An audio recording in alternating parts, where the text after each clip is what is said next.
Welcome to the Songwriter Theory Podcast. I'm your host, Joseph Vidala, and we're going to talk about music theory, lyric writing, creative productivity, inspiration, and more. I'm super excited to have you here, so let's dive into the episode. Hello, friend. So on this podcast, we're going to talk about delivering at every part of your song. So I'm sure you've had a circumstance, as I have, where, you're listening to a song and you're like, oh, this is okay, I like this. And then the chorus comes and you're like, really? Or, I remember, I don't know if I would like any of it now, but I remember back in the day, me and my friends would laugh about how every time 21 Guns came on by Green Day, we'd be like, oh, okay, this isn't bad during the verses. And then the chorus would come and we're like, oh no, it's this song. And then sometimes there are times, right, where the intro is super awesome, and then after that it's disappointing. Like, to me, the epitome of this, and I don't care, this is probably blasphemous to say to some in the music community, but Crazy Train. It has a sweet intro, but the second Ozzy starts singing, I'm done. I can't do it. Like, it's fine, but like, the intro's sweet. And then it's just disappointing after that to me. But regardless of whether you agree with those two examples I gave or not, I'm sure you've had a situation where there's a song and there comes a point that you're just kind of like, disappointed. Whether it be a bridge or, in my opinion, one of the most common places to experience this, even if it's a little more subtle, the second verse. It seems to be common for a second verse to be just kind of disappointing. And I think there are some reasons for that, which we'll get into a little bit. And the idea here is we don't want that to happen with our songs. We want to deliver at every single point. We want the intro to come in and people will be like, oh, okay. And then to hear that first lyric and be like, oh, okay. And then, the chorus come and they're like, oh, okay. Just at every stage, you have to make sure that you're not disappointing. And that may sound obvious, but sometimes I think it's easy to get into the stage of like, well, I have verses and I have choruses, and then there's a bridge.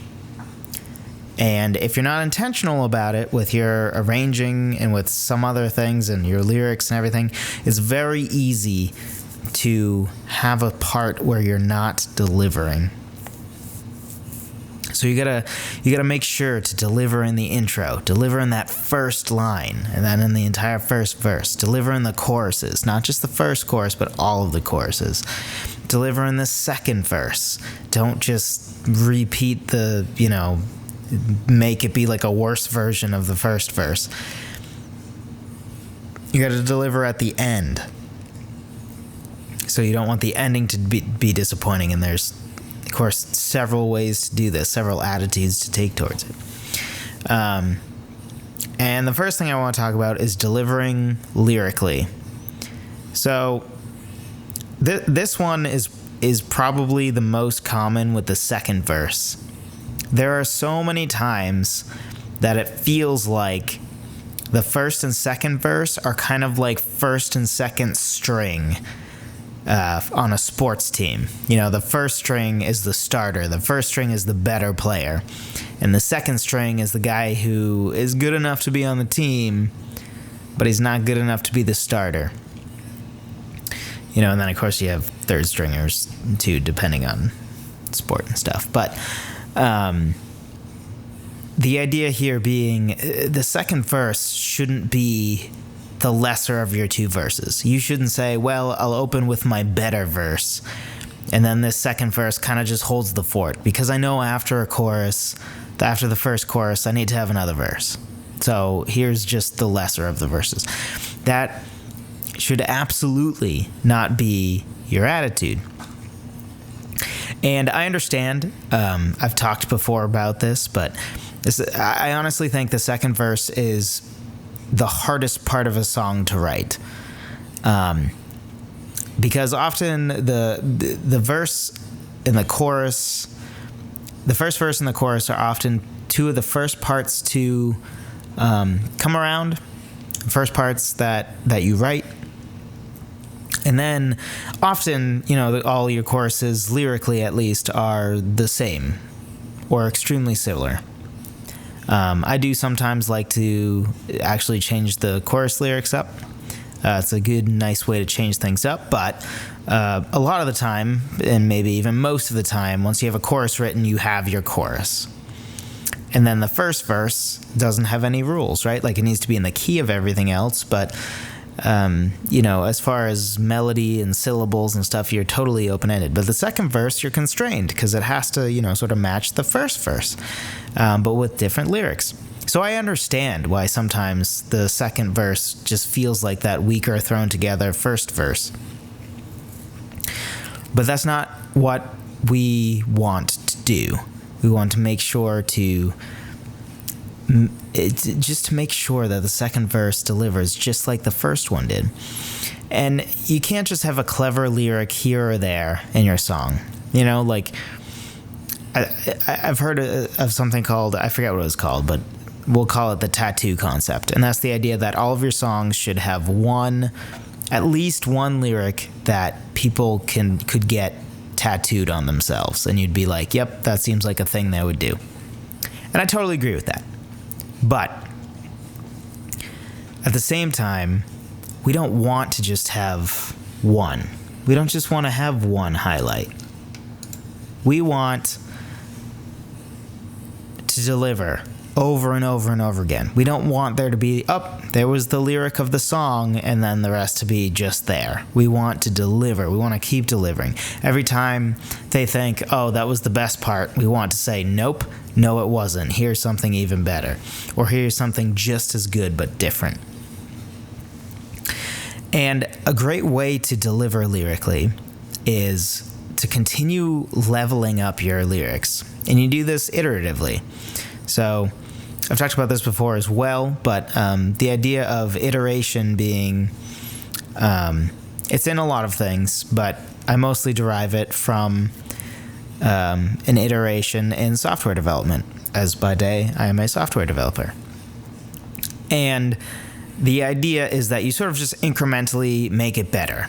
Your goal isn't, we're going to take this thing and then we're going to have it totally fixed and perfect in 2 weeks.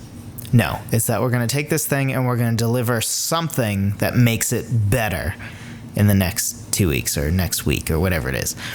So something I'll often do is I'll go over my lyrics and be like, how can I make one word better? How can I make one combination of words better? How can I make one entire line better, maybe? Sometimes it will be a whole verse. How do I make a whole verse better? But honestly, I consider it a pretty good day when I can sit down, and if there's one little wonky part of a verse lyric or something, if I can fix that one thing and make it better.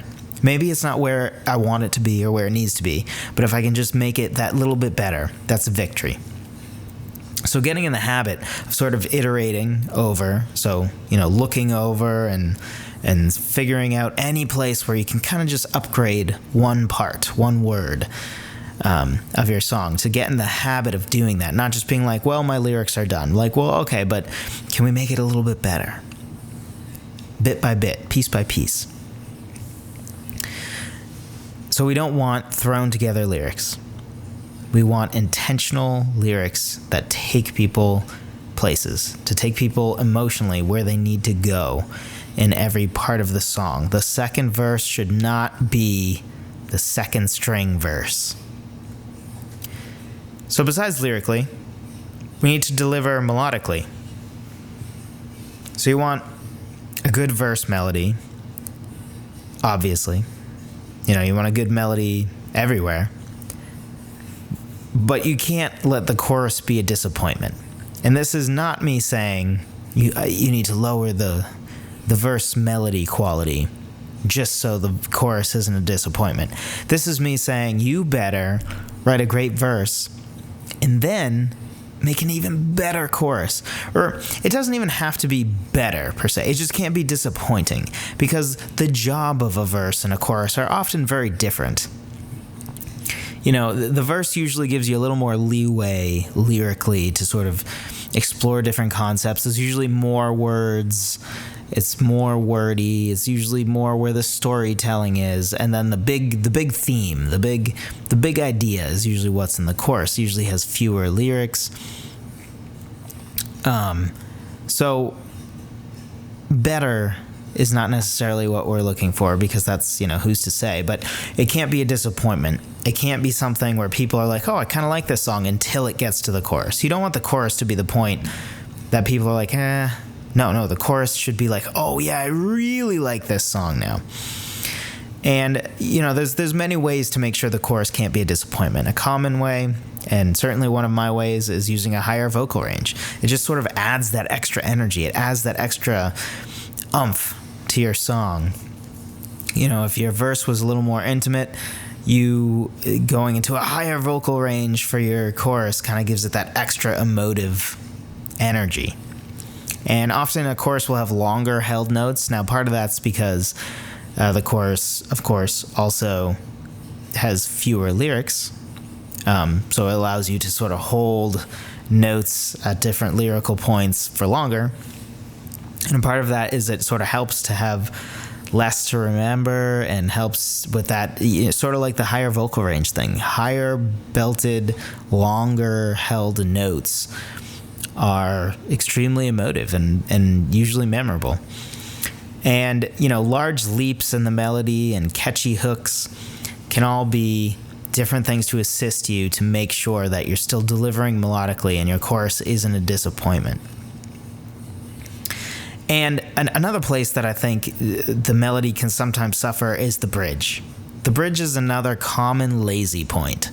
Not as common as the second verse, but it's pretty easy to kind of be like, oh, I need a bridge, because I can't just, you know, do verse, chorus, chorus. Like, you know, I can't do that. So I guess I'll throw together a bridge. But again, that shouldn't be your attitude, right? It's another opportunity. It's another opportunity to up the ante. It's another opportunity to not disappoint, but to pleasantly surprise. It's another opportunity to, you know, add to this song, to add meaning to this song, to add ideas to this song. And you know what? Maybe you thought your tattoo lyric or whatever was in the chorus, but you could write a bridge where it's there. It somehow gets even better in the bridge. And again, the idea here, the idea of this entire podcast today is to deliver. You just gotta deliver. And you know, that can look so many different ways. I can't possibly, in the time of this podcast, give you all the different ways that, you know, what deliver can mean. You know, not every melody in the chorus goes to a higher vocal range. It's not always longer held notes. And, you know, so those aren't rules of how to deliver, right? Like, deliver is always going to mean something different. The idea here is you just got to be really honest with yourself. And if you are, I feel like you'll know. You'll know if, you know, you're like, oh, jamming along to this song, or you're like really feeling the lyric of this song, and then the chorus comes and you're like, yeah, okay. Or even if it's just a tad disappointing. It wasn't quite as good as you were expecting. Like, that verse lead up really felt like it was building to something, and then it was good. It was good. And that's not something that you want. So another thing is to deliver in the music and the arrangement. Make sure you have that good hook, that memorable intro. And size changes is a huge thing here. You know, you don't want the intro to feel as big as the verse, which feels as big as the chorus, which feels as big as the bridge, which feels as big as the outro or the final part or finale, as I call things that are basically like a bridge that comes at the end of the song. It's more or less what it is. you have to have change. You can't have a song be 4 minutes of all the same. And a way to do that is with these size changes. Maybe the verse starts small, the chorus explodes into something big, or maybe it just gets bigger. And then sometimes, depending on where that first chorus went, maybe the second verse is even bigger than the chorus, or sometimes it goes back down. But it's not quite as small as the first verse. And then the second chorus is even bigger than the first chorus. Or maybe it's the same as the first chorus, but by this point, the first chorus is far back enough that it's okay if it's the same. Or it's okay if it's a really subtle difference. And then maybe the bridge gets even bigger. And so there's so many ways to do this. And, you don't have to follow the traditional, a chorus feels bigger than a verse. And, the bridge feels big like the chorus sometimes, and sometimes it's really small. Maybe it's the smallest part. And sometimes you do bridge and then you do the smallest verse of all, and then you explode back into the chorus. Like, those are all common things to do, and there's a reason for that, right? Like, it helps with the delivery. It helps give you that big last chorus when you have that small last verse right before that final chorus. But you don't have to do it that way. You just have to make sure that, again, you're delivering. It doesn't, you can't have, let's say that you do something which this is another thing that's fairly commonly done. I feel more so in the early 2000s, but at the end of your song, sort of having a small finale that is just your first lyric repeated, or is just one final verse segment, and it leaves you with a final lyric that's not the chorus. It's not leaving you with the chorus. It's not leaving you with just an instrumental outro, but it gives you a final lyric. That final lyric can't just be a random lyric. It can't just be an okay lyric. It has to be a great lyric. And that's all a part of this whole, you gotta deliver at every single point. So you can't make all the verses and the choruses the same. You should change up the verse arrangements. The first verse shouldn't sound exactly like the second verse. What is the lyrical content of them? There should be a different tone there. There should be a different feel. One should probably feel larger than the other one. One should, there's so many different options. You can, even giving new parts and sounds to keep the listener interested is a huge part of this. And I've mentioned this before, but as far as arrangements go, it's rule of thumb to give the listener like something new to interest them every 4 measures or so. And that sounds like a lot, and it is, but that's all a part of just keeping the interest. You gotta keep fighting to keep the person's interest. And you can do that by adding a new part, a new instrument tone, just changing the tone of your instrument, adding parts, removing parts. Which is a large part of the whole size concept. A big chorus and a small verse, and sometimes a verse will grow up to the chorus, or maybe you'll do a part where there's a part of a verse where the instruments sort of fall out for a little bit, or change up how they're being played. And these are all just some things you can do to make sure that you're delivering in every just every part. You can't make people feel disappointed at any given point. So in conclusion, I want to just quickly mention some of the main traps I think there are. And one of them is that first lyric. You need to have a really good first lyric. And the best example I can think of, maybe not best, but the first example I could think of that came to my mind for just a terrible opening lyric that just invalidates the whole rest of the song, even if the rest of the song was good, which in my opinion is not. But even if it was, it wouldn't matter, because There's even videos making fun of this intro, but it's Photograph by Nickelback, where he, especially in the music videos, hilarious, unintentionally, where he's holding a photograph and he says, "Look at this photograph. Every time I do, it makes me laugh." Like, that's just, it's so bad. Like, it's just so, like, there's a reason there's videos out there of, "Look at this graph. Every time I do, it makes me laugh." And they have, they edited the video, so there's a graph in the picture frame. Like, it's just bad. And, even if the rest of the song was good, which it isn't, but even if it was, I feel like I wouldn't care, because you already lost me from that first line. So you got to deliver that first lyric. It's got to deliver. And then that first chorus. It's so common for the chorus to feel disappointing.